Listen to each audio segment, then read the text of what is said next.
TVK தலைவர் விஜய்க்கு பின்னாடி பிஜேபி இருக்குது. பாருங்க அண்ணாமலை எப்படி சப்போர்ட் பண்றாரு. இப்ப தீர்ப்பே பார்த்தோம் அப்படின்னா, இந்த 41 பேர் கரூர்ல செத்த அந்த வழக்குல, விஜய் அவர்களுடைய கட்சி மேல அந்த நிர்வாக குறைபாடு இருக்குது அப்படி இப்படிலாம் சில பேர் சொல்றாங்க. ஆனா அண்ணாமலை பாருங்க விஜய்க்காக டிஃபெண்ட் பண்றாரு. இந்த மாதிரி விஜய மட்டுமே நீங்க குறை சொல்றது தப்பு அப்படிங்கிற மாரி சொல்றாரு. ஏன்னா அந்த ஆர்கனைசர்ஸ நீங்க வந்து சொல்லணும் இப்படிலாம் வந்து சொல்லியிருக்கிறார்ல. சரி இதே வீடியோல நீங்க பாருங்க. அண்ணாமலை அவர்கள் ஒரு விஷயம் சொல்லியிருந்தாரு. நாளைக்கு விசிகே கட்சிக்கு இப்படி ஒண்ணு நடந்தாலும், அண்ணன் தொல் திருமாவளவன் அவர்களுக்கு இப்படி ஒரு சம்பவம் ஏற்பட்டாலும், அப்பவும் நான் அவருக்காக டிஃபெண்ட் பண்ணுவேன் அப்படின்னு சொன்னாரா இல்லையா? அப்போ இந்த இடத்துல அண்ணாமலை அவர்களோட ஸ்டாண்ட் என்னவா இருக்கு? எல்லாருக்குமே வந்து ஒரு நியாயத்த பேசுறாரு. ஏதோ ஒரு விஷயங்கள் நடந்து போச்சு, நடக்கக்கூடாது, நடந்து போச்சு அப்படின்னு பேசுறாரு. அப்ப விஜய் அவர்களை மட்டுமே வந்து நம்ம வந்து பேசுறது அப்படிங்கிறது ரொம்ப தவறான விஷயம். இதை தாண்டி அங்க இருக்கக்கூடிய நிர்வாகிகள், அவங்களுடைய அந்த நிர்வாகத்திறன் வந்து இதுவா இருக்கு அப்படின்னு வந்து சொல்றாங்க. இப்ப பாதிக்கப்பட்டவர்களுக்கு வந்து விஜய் அவர்கள் வீடியோ காலில் வந்து பேசிட்டு இருக்கிறாரு. வீடியோ கான்ஃபரன்ஸில் அவங்களுக்கு வந்து ஆறுதல் சொல்கிறாரு. ஆல்ரெடி வந்து அவங்களுக்கான காம்பன்சேஷன் அமௌண்ட்லாம் வந்து கொடுத்துருந்தாங்க. இப்போவும் பார்த்தோம்னா சில பேர் எப்படியாவது வந்து காலி ஆவாரா, அதாவது விஜய் அவர்கள் வந்து அரசியலை விட்டு போயிடுவார். இப்போ ஒரு புரளி ஏதாவது சூப்பர் ஸ்டார் ரஜினிகாந்த் அவர்களை இப்படி தான் சொல்லி சொல்லி சொல்லி அனுப்பிச்சாங்கல்ல, அந்த மாதிரி விஜய் அவர்களும் வந்து அரசியலை விட்டு போயிடுவார், சினிமாவுக்கு திரும்ப நடிக்க வந்துடுவார், சினிமா வாழ்க்கையும் வந்து 0 ஆகிடும், இப்படிலாம் வந்து பேசிகிட்டு இருக்கிறாங்க. ஆனால் அடுத்து நடக்க போகிற டிவிக்கில் அப்டேட் என்ன தெரியுங்களா? தளபதி விஜய் அவர்கள் இந்த 41 அதாவது இப்போ எஸ்எஸ்சி அப்பா கூட வந்து வந்திருந்தார். ஏதோ ஒரு டெத்துக்கு, அதாவது பிரேமலதா விஜயகாந்த் மேடமுடைய அம்மாவுடைய மரணத்திற்கு இந்த டெத்துக்கு வந்து போயிருக்கும்போது கூட மீடியா கேட்டாங்க, ஏங்க எந்த இடத்துல வந்து எந்த கேள்வி கேட்குறீங்க அப்படிங்கிற மாதிரி வந்து ஒரு கேள்வியை வந்து முன் வச்சிருந்தாரு எஸ்எஸ்சி அப்பா. ஸோ அந்த மாதிரி வந்து நாங்கள் வந்து ஒரு மீளா துயரத்தில் இருக்கிறோம். அதே மனநிலையில தான் தளபதி விஜய் அவர்களுடைய ரசிகர்களும் தொண்டர்களும் தளபதி விஜய் அவர்களும் ஒரு மீளா துயரத்தில் இருக்கிறாங்க. இதுவே டிவிகேல நடந்த ஒரு மிகப்பெரிய கடைசி சம்பவமாக இருக்கணும். இதுதான் முதலான ஒரு சம்பவம், இதுதான் ஒரு முடிவான சம்பவமாக இருக்கணும் அப்படிங்கிறது தான் எல்லாருடைய ஆசையும். ஸோ தளபதி விஜய் அவர்கள் ஒரு மீளா துயரத்தில் தான் இருக்கிறார். ஸோ அடுத்து என்ன நடக்க போகுதுன்னு நீங்கள் பார்த்தீங்கன்னா, கண்டிப்பாக அடுத்தடுத்து வரக்கூடிய இந்த தீபாவளி வரைக்கும் விட்டுருங்க. அடுத்து நிர்வாகிகளோட கூட்டம் அப்படிங்கிறது நடந்துகிட்டு இருக்கு. இனிமேல் நம்ம பண்ணுற ஒரு விஷயத்தையும் ஆர்கனைஸ் அப்படிங்கிறத பக்காவாக பண்ணணும், ப்ராப்பராக பிளான் பண்ணி பண்ணணும். எந்த ஒரு குறைபாடுகளும் வரக்கூடாது, மக்களுக்கு எந்த வகையிலும் வந்து இடையூறுகள் ஏற்படக்கூடாது, இந்த மாதிரி ஒரு அசம்பாவிதங்கள் நடக்கக்கூடாது அப்படிங்கிறத தளபதி விஜய் அவர்கள் ரொம்ப கான்ஷியஸாக இருக்கிறாரு. இந்த ஒரு தீபாவளி வரைக்கும் விட்டுருங்க. இப்போ அக்டோபர் 10ஆம் தேதி வந்து தீர்ப்பு அப்படிங்கிறது உச்சநீதிமன்றத்துக்கு வந்து போகுது. இந்த வழக்கு அப்படிங்கிறது, இந்த கரூர் சம்பவம், இந்த வழக்கோட தீர்ப்பு வந்து எப்போ வரும் அப்படிங்கிறது நம்மளுக்கு சாலிடாக சொல்ல முடியாது.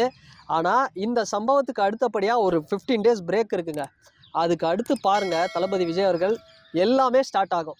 ஒரு பிளானும் வந்து திட்டமிட்டப்படி எப்படி கூட்டத்தை நடத்தலாம், தனியாக ஒரு மாநாடு ஒரு திடல் மாதிரி எடுத்து பண்ணலாமா, இல்லை அவங்க ஒதுக்குற, அதாவது அரசாங்கம் ஒதுக்கக்கூடிய இடத்துலையே வந்து பண்ணலாமா, இப்படிப்பட்ட ஒரு கூட்டங்கள்லாம் வந்து நிறைய நடைபெறுது. நிர்வாகிகளுக்குள்ளே வந்து சில மாற்றங்கள்லாம் ஏற்படுது. நல்ல ஸ்டஃப்பான ஒரு கேண்டிடேட்ஸை வந்து இன்னும் கொஞ்சம் உள்ளே கொண்டு வரணும் அப்படிங்கிற மாதிரி பண்ணிகிட்ருக்குறாங்க. அதனால் அரசியலை விட்டு போயிடுவார், சினிமா விட்டு போயிடுவார், பின்னாடி பிஜேபி இயக்குது, பிஜேபி 3500 கோடி கொடுத்துருக்குறாங்க. இதெல்லாம் வந்து புரளி. ஒன்ஸ் வந்துட்டார், இதுக்கப்புறம் வந்து வெளியெல்லாம் போக முடியாது. அவரோட ரசிகர்கள் விட மாட்டாங்க, அவருடைய தொண்டர்கள் விட மாட்டாங்க, தமிழக மக்கள் விட மாட்டாங்க அவரை. அதனால் இங்கே தான் நீடிப்பார். அதனால் அடுத்து வரக்கூடிய கட்டங்களில் சுற்றுப்பயணம் மிகப்பெரிய அளவில் நடக்கும். அதே மாதிரி ஒவ்வொரு இடத்துலையும் வந்து வேட்பாளர்களை அறிவிக்கணும், பிரச்சாரம், எலெக்ஷன் மேனிஃபெஸ்டோ, இந்த தேர்தல் அறிக்கைகள் வந்து தயார் பண்ணணும். இன்னும் பல வேலைகள் இருக்குது. அடுத்த 6 மாதம் தான் சாலிடாக இருக்குது எலெக்ஷனுக்கு. அதனால் இது மாதிரி நிறைய விஷயங்கள் வந்து போயிட்டுருக்கு. நிறைய அப்டேட்ஸ் வந்து இருக்கும் டிவிகே சைட்லேருந்து. அதனால் விஜய் போயிடுவார், இப்படி ஆகிடும், பிஜேபிக்கு இதெல்லாம் வேண்டாம். இந்த புரளியெல்லாம் வந்து நம்ம தூக்கி போட்டுருவோம். நானும் ஒரு தொண்டனாக, டிவிகே உடைய ஒரு தொண்டனாக நான் சொல்லிக்க வருது என்னென்னா, இதுதாங்க கடைசி சம்பவமாக இருக்கணும். ஒரு எல்லா கட்சிகளுக்கும் ஒரு கருப்புன்னு சொல்ல முடியாது, ஒரு துக்கமும் ஒரு அசம்பாவிதமும் இருக்கும்ல, ஒரு நெகட்டிவிட்டி இருக்கும்ல, அந்த மாதிரி இந்த ஒரு விஷயத்தை தான் நல்லா சூப்பராக வந்தார் மனுஷன். அது என்னவோ, இது கடவுள் வந்து ஏன் அப்படி ஒரு சம்பவம் நடந்தது இன்றைக்கி வரைக்கும் பார்த்தோம்னா அவ்வளோ கஷ்டமாக இருக்குது அந்த சம்பவத்தை நினச்சா. எதையுமே வந்து இப்போ எனக்கே ஒரு தொண்டருக்கே அப்படி இருக்குன்னா ஒரு தலைவருக்கு எப்படி இருக்கும், ரொம்ப கஷ்டமாக தான் இருப்பார் அவர். அதனால் நீங்கள் திரும்ப வந்து அவரை கேவலப்படுத்துறது. சில பேர் சொல்கிறாங்க, அவருனா ஜாலியாக இருப்பார், அவருனா நடிகர், கோடியில் சம்பளம். கோடியில் சம்பளம் வாங்கினா ஒரு தலைவனுக்கு வலி தெரியாதாங்க? நான் கேட்குறேன். வலிக்குங்க, எல்லாருக்குமே கஷ்டமாக தாங்க இருக்கும். அதனால இந்த மாதிரி ஒரு விமர்சனம் விஜயோடைய அத்தியாயம் முடிஞ்சு போயிடும் அப்படின்னு நினைக்காதீங்க. இனிதான் அவர் வந்து மீண்டு வரப்போறாரு. இதுதான் ஆரம்பம். இது முடிவல்ல, இது ஒரு ஆரம்பம் இந்த சம்பவம். ஸோ இனி விஜய் அவர்கள் பெரிய லெவலில் வருவார். ஆந்திராவில் பவன் கல்யாண் கூட சொல்லியிருந்தார் பாருங்க. விஜயோடைய அரசியலே இப்போ தான் ஸ்டார்ட் ஆகுது. நான் 10 வருஷம் முன்னாடி எப்படி வந்து இருந்தனோ அந்த மாதிரி ஒரு சுச்சுவேஷனில் விஜய் அவர்கள் இருக்கிறாரு. இனி விஜய் யாராலும் ஒன்றும் பண்ண முடியாது, விஜய் பெரிய லெவலில் ஒரு விஸ்வரூபம் எடுத்து வருவார் அப்படிங்கிறத ரொம்ப தெளிவாக பாயிண்ட் அவுட் பண்ணி சொல்லியிருந்தார் பவன் கல்யாண் அவர்கள். பல தரப்பில் விஜய் அவர்களுக்கு ஆதரவு இருக்குது, மக்கள் மத்தியிலும் ஆதரவு இருக்குது. அதாவது எந்த குற்ற உணர்ச்சியுமே இல்லாமலாம் வந்து இல்லை. அவர் அவர் அவர் ஒத்துக்கிறாங்க. டிவிகே சைட்லேருந்து சில தவறுகள் இருக்குது, அது இனிமேல் நடக்கக்கூடாத அளவுக்கு வந்து கண்டிப்பாக பண்ணுவாங்க. அதனால் ஒட்டுமொத்தமாக கேப்டன் விஜயகாந்த் அவர்களை வந்து இந்த அரசியல் களத்தில் வந்து தூக்கி போட்ட மாதிரி இன்றைக்கி வந்து அவர் இறந்ததுக்கப்புறம் வந்து நம்ம ரொம்ப கஷ்டப்பட்டு அவரை வந்து செலிப்ரேட் பண்ணிகிட்ருக்கோம். இப்போ வந்து பார்த்தோம்னா சூப்பர் ஸ்டார் ரஜினிகாந்த் அவர்கள் வருவதற்கு முன்பே அவரை வந்து வாஷ் அவுட் பண்ணிட்டாங்க, அவர் நுழைய முடியாத அளவுக்கு.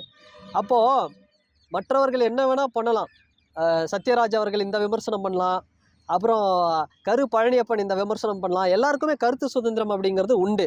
ரோஸ்ட் பிரதர்ஸுங்கிறவங்க கேட்குறாங்க, சிவாஜி கிருஷ்ணமூர்த்தி இத்தனை நாள் நீ என்னடா பிடுங்கிட்டு ஆடா இருந்த அப்படின்னு விஜய் அவர்களை பார்த்து கேட்குறாரு. இந்த மாதிரி பல பேர் பல விமர்சனங்களை வந்து சொல்கிறாங்க. எல்லாமே ஓகே, எல்லாமே இருக்கட்டும். ஆனால் வந்தாச்சு, இந்த களத்தை விட்டு அவர் போகமாட்டார். இந்த களத்தில் மக்களோடு மக்களாக தான் நிற்பார். அவரே போகணுன்னு முடிவு பண்ணாலும் அவருடைய தொண்டர்கள் அவரை விடமாட்டாங்க, தமிழக மக்கள் அவரை விடமாட்டாங்க. ஸோ ஜனநாயகனின் எழுச்சி இனிமேல் தான். தளபதி விஜய் அவர்களுடைய எழுச்சி, டிவிகேவோட எழுச்சி அப்படிங்கிறது இனிமே தான் வரப்போகுது. அடுத்தடுத்த காலகட்டங்களில் எந்தெந்த கட்சிகள் கூட்டணியில் அலைன்ஸ்குள்ளே வரப்போகிறாங்க, எப்படிப்பட்ட கூட்டணியை வந்து வியூகம் அமைக்க போகிறாரு, காங்கிரஸ் பக்கம் போக போகிறாரா, இல்லை அதிமுகவோட தனிச்சு செயல்பட போகிறாரா, இல்லை இவர் கூட வந்து விசிகா வரப்போகுதா, இல்லை கம்யூனிஸ்டுகள் கட்சி வரப்போகுதா, எந்தெந்த கட்சிகள் யார் யார் இணைய போகிறாங்க, எப்படிப்பட்ட நட்சத்திர வேட்பாளர்களெல்லாம் வந்து களத்தில் இறக்க போகிறாருங்கிற அப்டேட் எல்லாமே வருங்க. ஸோ தளபதி சொல்கிறது ஒன்று அது மாதிரி தான். கான்ஃபிடெண்ட்டாக இருங்க, நல்லதே நடக்கும், வெற்றி நிச்சயம் அப்படிங்கிற மாதிரி தான் வந்து நம்ம இருக்கிறோம்.